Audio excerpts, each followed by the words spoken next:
വാർത്തകൾ തുടരുന്നു.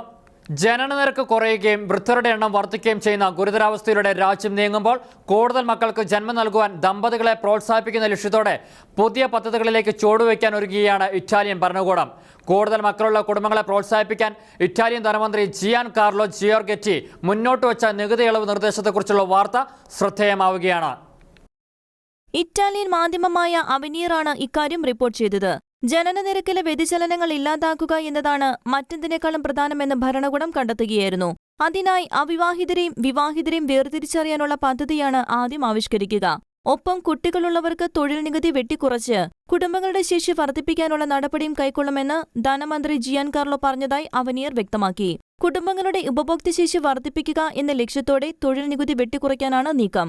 ആദ്യത്തെ കുട്ടി ജനിക്കുമ്പോൾ ദമ്പതികൾക്ക് അവരുടെ നികുതിയിൽ നിന്ന് 2500 യൂറോ ഇളവ് നൽകണം. രണ്ടാമത്തെ കുട്ടി ജനിക്കുമ്പോൾ 7500 യൂറോയുടെ അധികം ഇളവ് അനുവദിക്കണം. മൂന്നാമത്തെയും നാലാമത്തെയും കുട്ടികൾ ജനിക്കുമ്പോൾ ഇളവുകൾ യഥാക്രമം 12500 17,500 യൂറോ ആയിരിക്കണം. ഇപ്രകാരമാണ് നിർദ്ദേശം. പ്രസ്തുത ഇളവുകൾ വിശിഷ്യ സ്ത്രീകളെ ആകർഷിക്കുമെന്നാണ് പ്രതീക്ഷയെന്നും ജിയാൻ കാർലോ അഭിപ്രായപ്പെട്ടു. ജനസംഖ്യാ നിരക്കിൽ വന്ന കുറവ് ഏറ്റവുമധികം ബാധിച്ചിരിക്കുന്നത് രാജ്യത്തെ തൊഴിൽ മേഖലയെയാണ്.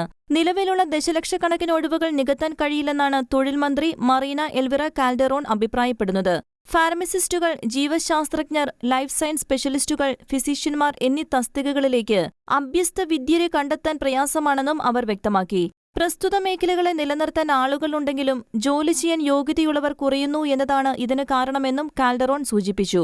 കൂടുതൽ സ്ത്രീകളെ തൊഴിൽ മേഖലയിലേക്ക് ആകർഷിച്ചും കൂടുതൽ കുട്ടികളുണ്ടാകാൻ അവരെ പ്രോത്സാഹിപ്പിച്ചും മാത്രമേ ഈ പ്രശ്നം പരിഹരിക്കാൻ കഴിയൂവെന്ന് പ്രധാനമന്ത്രി ജോർജിയ മെലോണിയും അഭിപ്രായപ്പെട്ടിട്ടുണ്ട്. International desk, Shekina news.